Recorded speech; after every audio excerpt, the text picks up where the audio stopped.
사도신경으로 베리트 365 시작하겠습니다. 나는 전능하신 아버지 하나님 천지의 창조주를 믿습니다. 나는 그의 유일하신 아들 우리 주 예수 그리스도를 믿습니다. 그는 성령으로 잉태되어 동정녀 마리아에게서 나시고 본디오 빌라도에게 고난을 받아 십자가에 못 박혀 죽으시고 장사된 지 사흘 만에 죽은 자 가운데서 다시 살아나셨으며 하늘에 오르시어 전능하신 아버지 하나님 우편에 앉아 계시다가 거기로부터 살아있는 자와 죽은 자를 심판하러 오십니다. 나는 성령을 믿으며 거룩한 공교회와 성도의 교제와 죄를 용서받는 것과 몸의 부활과 영생을 믿습니다. 아멘. 찬양으로 하나님께 영광 돌리겠습니다.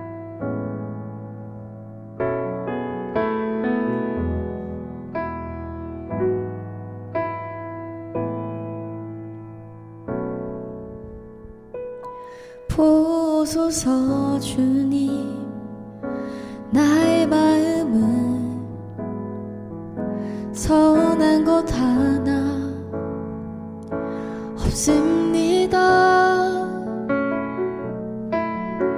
그러나 내 모든 것 주께 드립니다. 사랑으로 안으시고 날 새롭게 하소서. 주님 마음 내게 주소서. 내 아버지 주님 마음 내게 주소서. 나를 향하신 주님의 뜻이 이루어지도록 주님 마음 내게 주소서.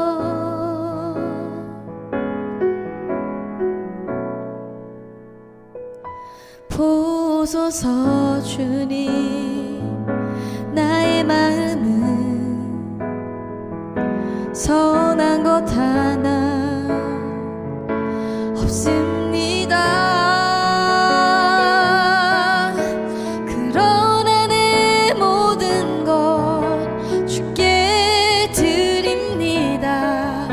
사랑으로 안으시고 날 새롭게 하소서. 주님 마음 내게 주소서. 내 아버지 주님 마음 내게 주소서.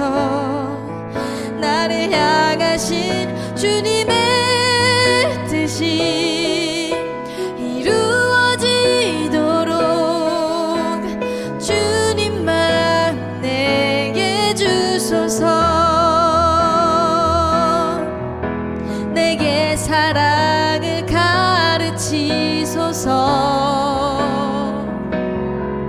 당신의 마음으로 용서하게 하소서. 주의 성령 내게 채우사 주의 길 가게 하소서. 주님 당신 마음 주소서.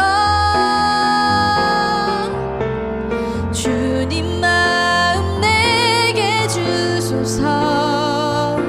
내 아버지 주님 마음 내게 주소서.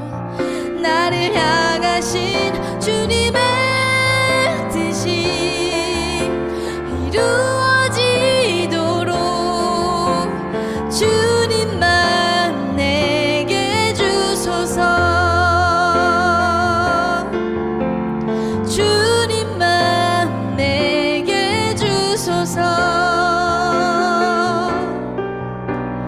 주님 마음 내게 주소서.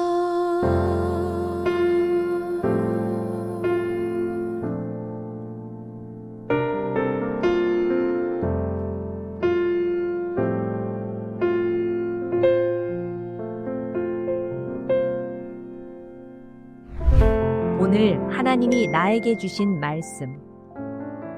에스겔서 41장. 그런 다음에 그가 나를 데리고 성전으로 들어가서 벽을 재니 그 벽 두께가 양쪽이 각각 6자였다. 그 문의 통로는 너비가 10자이고 그 문의 통로 옆에 벽 너비는 양쪽이 각각 5자였다.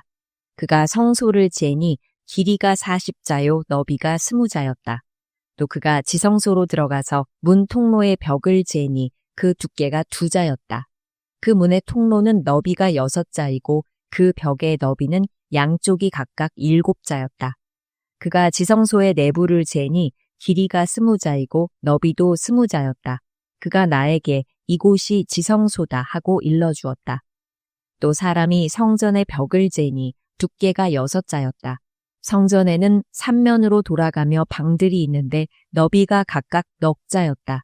그 곁방들은 방 위에 방이 있어서 3층을 이루고 있으며 층마다 방이 30개씩 있었다. 그런데 그 곁방들은 성전을 돌아가면서 성전의 벽에 부착되어 있어서 성전의 벽 자체를 파고 들어가지는 않았다. 그 둘러있는 곁방들은 그 층이 위로 올라갈수록 넓어졌다. 이 곁방의 건물이 성전의 주위로 올라가며 위층까지 건축되었다. 그래서 이 건물은 아래층에서 중간층을 거쳐 맨 위층으로 올라가게 되어 있었다. 내가 또 보니 성전의 둘레에 지대가 더 높이 솟아 있었는데 곧 곁방들의 기초의 높이였다. 그 높이는 한 장대인 6자였다. 곁방들의 외부에도 담이 있었는데 그 두께가 5자였다. 또 성전의 곁방들 밖에는 빈 터가 있는데 그 너비는 20자이며 성전을 빙 돌아가는 뜰이었다. 그 곁방 건물의 문이 이 공간 쪽으로 났는데 하나는 북쪽으로 났고 또 하나는 남쪽으로 났다. 둘러있는 이 빈 터의 너비는 5자였다. 또 성전의 서쪽 뜰 뒤로 건물이 있는데 그 너비가 70자였다. 그 건물의 벽은 사방으로 두께가 5자였다. 그 건물 자체의 길이는 90자였다. 그가 성전을 재는데 그 길이가 100자이고 서쪽 뜰과 건물과 그 양쪽 벽까지 합해서 또 길이가 100자였다. 성전의 정면 너비와 동쪽 뜰의 너비도 각각 100자였다. 그가 이어서 성전 뒷뜰 너머에 있는 건물을 그 양편의 다락까지 함께 재니 그 길이도 100자였다. 성전 지성소와 성전 뜰 현관과 문 통로의 벽과 창문과 3면에 둘러있는 다락에는 바닥에서 창문에 이르기까지 돌아가며 나무 판자를 대놓았다. 그러나 창문은 틀만 있는 것이었다. 문 통로의 위와 성전 내부와 외부의 벽까지 재어본 곳에는 다 판자를 대놓았다. 그 판자에는 그룹과 종려나무들을 새겼는데 두 그룹 사이에 종려나무가 하나씩 있고 그룹마다 두 얼굴이 있었다.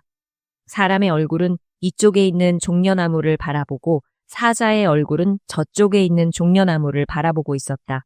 성전 벽 전체가 이와 같았다. 성전 바닥에서 문의 통로의 윗부분에 이르기까지 모든 벽에 그룹과 종려나무들을 새겨두었다. 성전 본당의 문 통로는 네모가 나 있었다. 그리고 지성소 앞에도 이와 비슷한 모습을 한 것이 있었다.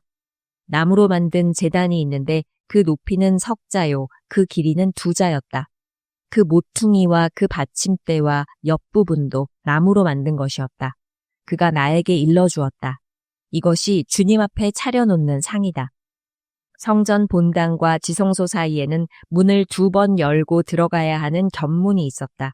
문마다 좌우로 문짝이 2이 있고 각 문짝에는 아래 위로 2개의 돌적이가 붙어 있었다. 4개의 문짝에는 모두 그룹들과 종려나무들이 새겨져 있어서 성전의 모든 벽에 새겨진 모습과 같았다. 성전 바깥의 정면에는 나무 디딤판이 있었다.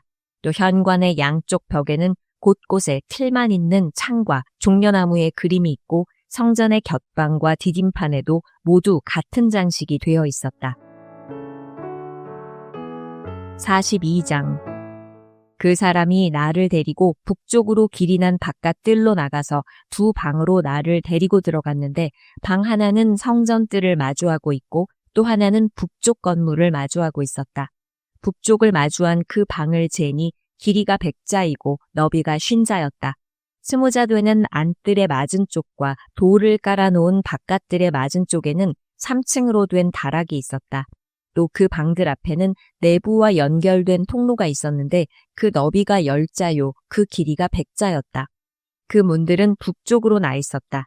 3층의 방들은 가장 좁았는데 1층과 2층에 비하여 3층에는 다락들이 자리를 더 차지하였기 때문이다. 이 방들은 3층이어서 바깥마당에 현관에 있는 기둥과 같은 기둥이 없었으므로 3층은 1층과 2층에 비하여 더 좁게 물려서 지었다. 이 방들 가운데 한 방의 바깥 담, 곧 바깥 뜰 쪽으로 이 방들과 나란히 길이 50자가 되는 바깥 담이 있었다. 바깥 뜰을 마주하고 있는 방들의 길이는 50자였고 성전을 마주하고 있는 방들의 길이는 100자였다. 이 방들 아래층에는 동쪽에서 들어오는 문이 있었는데 바깥 뜰에서 그리로 들어오게 되어 있었다. 뜰을 둘러싼 벽이 바깥 뜰에서 시작되었다. 건물 앞 빈터 남쪽으로도 방들이 있었다. 이 방들 앞에도 통로가 있는데 그 모양이 북쪽에 있는 방들과 같은 식으로 되어 있고 길이와 너비도 같고 출입구 모양과 구조도 같고 문들도 모두 마찬가지였다. 이 남쪽에 있는 방들 아래 안뜰 담이 시작하는 곳에 출입구가 있었다. 동쪽에서 들어오면 빈터와 건물 앞에 이 출입구가 있었다. 그 사람이 나에게 일러주었다. 빈터 맞은쪽에 있는 북쪽 방들과 남쪽 방들은 거룩한 방들로서 주께 가까이 나아가는 제사장이 가장 거룩한 제물을 먹는 방이다. 그 방들은 거룩하기 때문에 제사장은 가장 거룩한 제물과 제물로 바친 모든 음식과 속죄 제물과 속건제의 제물을 모두 그 방에 두어야 한다. 제사장이 그 거룩한 곳으로 들어가면 그 거룩한 곳에서 직접 바깥 뜰로 나가서는 안 된다. 그들이 주님을 섬길 때에 입은 옷이 거룩하기 때문에 그곳에서 자기들의 예복을 벗어놓고 다른 옷을 입은 다음에 백성이 모여있는 바깥 뜰로 나가야 한다. 그 사람이 성전의 내부 측량을 마친 다음에 나를 데리고 바깥 동쪽 문으로 나와서 사면의 담을 측량하였다. 그가 장대로 동쪽 담을 재니 그 장대로 재어서 500자였다. 북쪽 담을 재니 그 장대로 500자였다. 남쪽 담을 재니 그 장대로 500자였다. 그가 서쪽으로 와서 서쪽 담을 재니 그 장대로 500자였다. 그가 이렇게 성전의 사방을 재니 사방으로 담이 있어서 길이가 각각 500자였다. 그 담은 거룩한 곳과 속된 곳을 갈라놓았다. 43장. 그 뒤에 그가 나를 데리고 동쪽으로 난 문으로 갔다. 그런데 놀랍게도 이스라엘 하나님의 영광이 동쪽에서부터 오는데 그의 음성은 많은 물이 흐르는 소리와도 같고 땅은 그의 영광의 광채로 환해졌다. 그 모습이 내가 본 환상, 곧 주님께서 예루살렘 도성을 멸하러 오셨을 때에 본 모습과 같았으며 또 내가 그발 강가에서 본 모습과도 같았다. 그래서 내가 얼굴을 땅에 대고 엎드렸다. 그러자 주님께서 영광에 쌓여서 동쪽으로 난 문을 지나 성전 안으로 들어가셨다. 그때 주님의 영이 나를 들어올려 안뜰로 데리고 갔는데 주님의 영광이 성전을 가득 채웠다. 그 사람이 내 곁에 서 있는데 나는 성전에서 들려오는 소리를 들었다. 나는 말하는 소리를 들었다. 사람아, 이곳은 내 보좌가 있는 곳, 내가 발을 딛는 곳, 내가 여기 이스라엘 자손과 더불어 영원히 살 곳이다. 그래서 이스라엘 자손이 내 거룩한 이름을 다시는 더럽히지 못할 것이다. 백성이나 왕들이 음란을 피우거나 죽은 왕들의 시체를 근처에 묻어서 내 거룩한 이름을 더럽히는 일이 다시는 없을 것이다. 그들이 왕궁의 문지방을 내 성전의 문지방과 나란히 만들고 그들의 문설주를 내 성전의 문설주와 나란히 세워놓아 나와 왕들 사이에는 벽 하나밖에 없도록 만들었다. 그들이 저지른 역겨운 일들로 내 거룩한 이름을 더럽혀 놓았기 때문에 내가 내 분노로 그들을 멸망시켰다. 그러나 이제 그들은 음란한 행실을 멀리하고 시체들을 내 앞에서 치워버려야 할 것이다. 그러면 내가 그들과 더불어 영원히 살겠다. 너 사람아, 너는 이스라엘 족속에게 이 성전을 설명해 주어서 그들이 자기들의 온갖 죄악을 부끄럽게 여기게 하고 성전 모양을 측량해 보게 하여라. 그들이 저지른 모든 일을 스스로 부끄러워하거든 너는 이 성전의 설계를 그들에게 가르쳐 주어라. 성전의 배치도, 성전의 출입구, 이 성전의 건축 양식 등 모든 규례와 법도와 모든 율례를 그들에게 알려주고 그들이 보는 앞에서 글로 써주어서 그들이 이 성전의 건축 설계의 법도와 규례를 지키고 행하게 하여라. 성전의 법은 이러하다. 성전이 자리 잡고 있는 산 꼭대기 성전 터 주변은 가장 거룩한 곳이어야 한다. 이것이 성전의 법이다. 자로 잰 제단의 크기는 다음과 같다. 한 자는 팔꿈치에서부터 손가락 끝에다 손바닥 너비만큼 더한 것이다. 제단 밑받침의 높이는 한 자이고 그 사방 가장자리의 너비도 한 자이다. 그 가에는 빙 돌아가며 높이가 한 뼘 되는 턱이 있는데 이것이 제단의 밑받침이다. 이 땅바닥에 있는 밑받침의 표면에서 아래층의 높이는 2자요, 너비는 한 자이다. 이 아래층의 표면에서 2층의 높이는 넉 자요, 너비는 한 자이다. 그 제단 화덕의 높이는 넉 자요, 화덕의 4 모서리에는 뿔이 4개 솟아있다.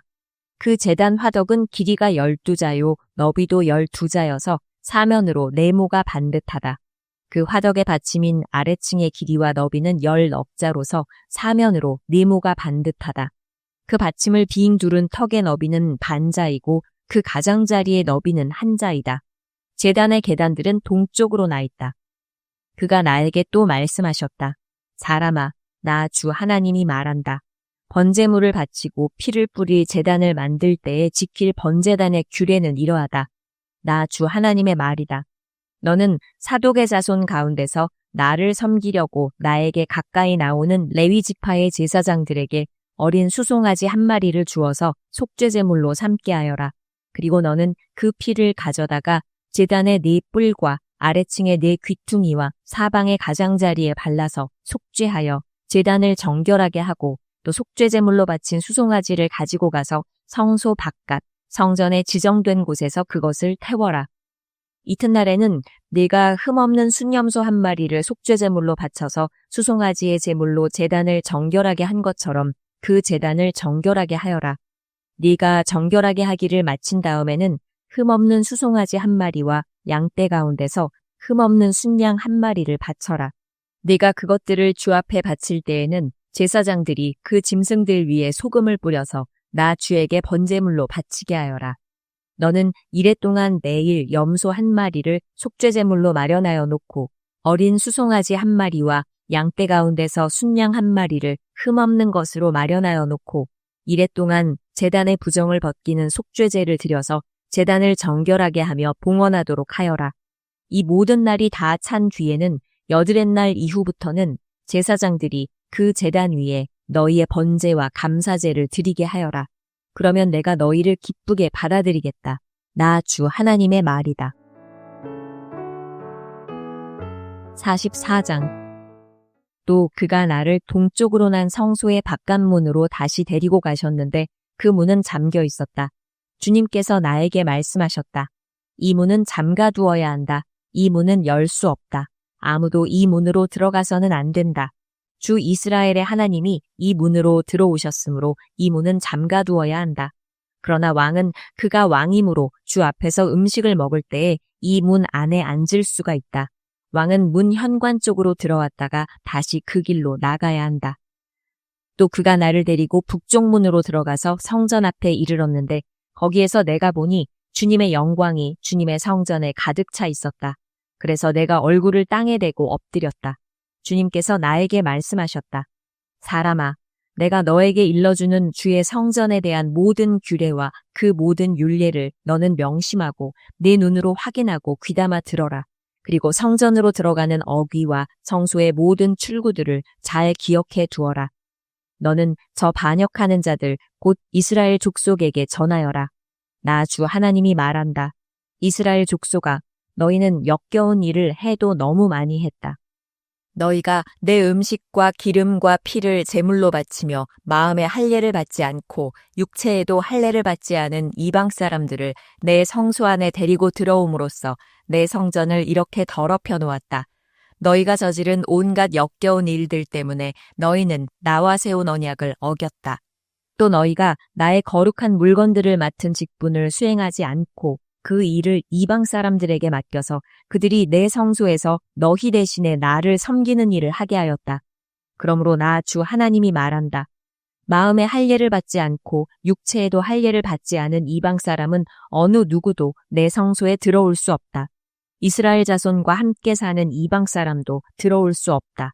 특별히 이스라엘 족속이 나를 버리고 떠나서 우상들을 따라 잘못된 길로 갔을 때에 레위 제사장들도 내게서 멀리 떠나갔기 때문에 레위 제사장들은 자신들이 지은 죄의 벌을 받아야 할 것이다.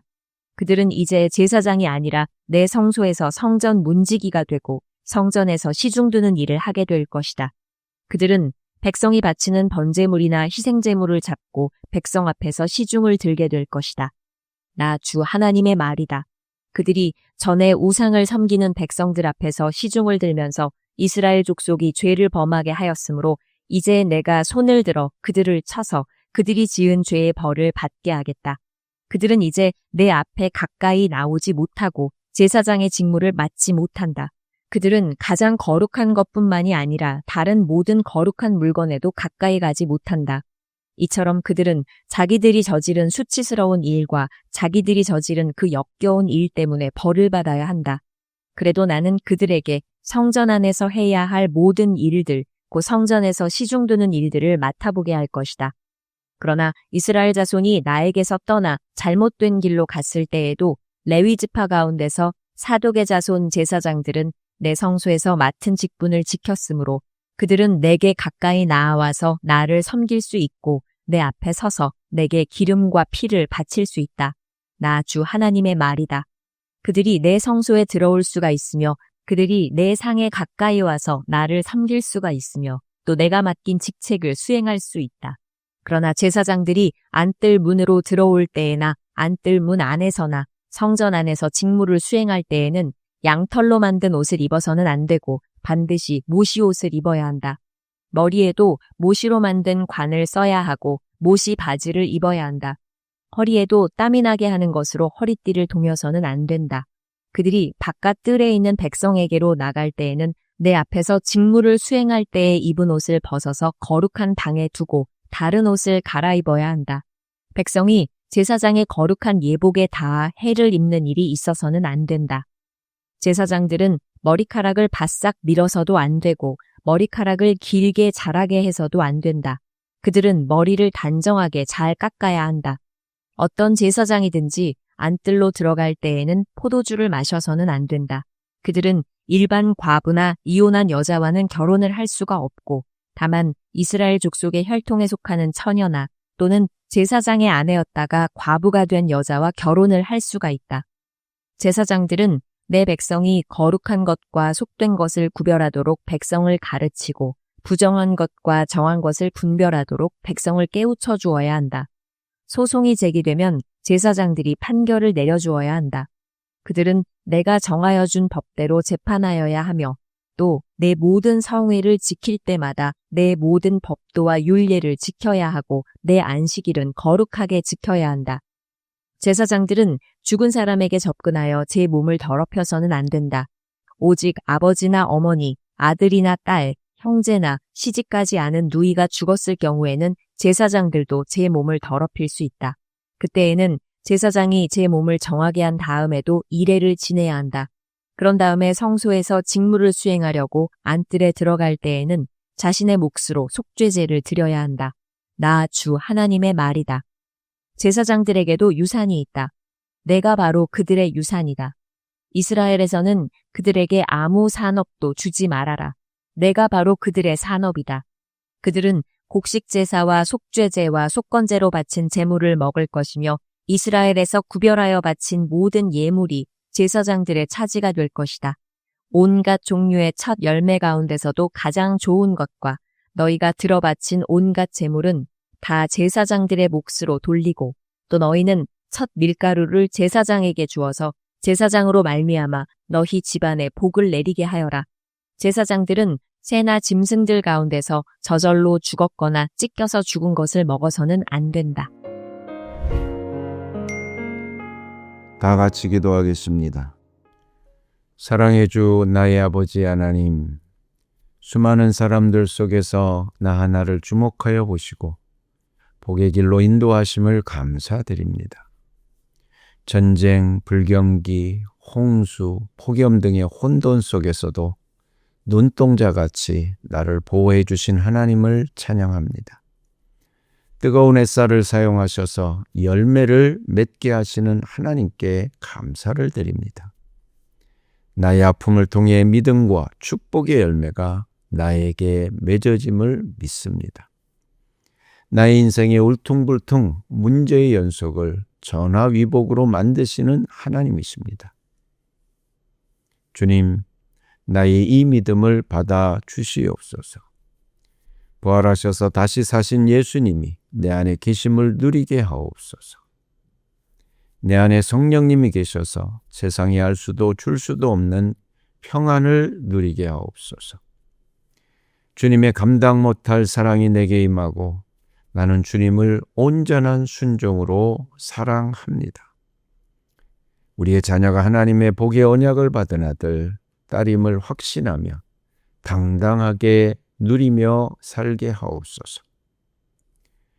아이들의 마음에 주님의 영이 임하여 자녀들의 학업과 미래를 강력하게 이끌어 주시옵소서. 우리의 연로하신 부모님들이 마음이 평안하고 천국 소망으로 그득하게 하시옵소서. 언제나 나와 함께 하시는 주님의 음성을 듣게 하시고 주님과 동행하여 복된 길을 가게 하옵소서.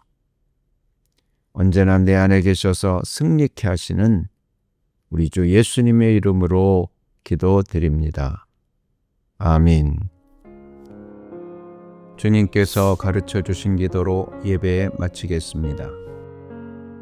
하늘에 계신 우리 아버지, 아버지의 이름을 거룩하게 하시며 아버지의 나라가 오게 하시며 아버지의 뜻이 하늘에서와 같이 땅에서도 이루어지게 하소서. 오늘 우리에게 일용할 양식을 주시고 우리가 우리에게 잘못한 사람을 용서하여 준 것 같이 우리 죄를 용서하여 주시고 우리를 시험에 빠지지 않게 하시고 악에서 구하소서. 나라와 권능과 영광이 영원히 아버지의 것입니다. 아멘.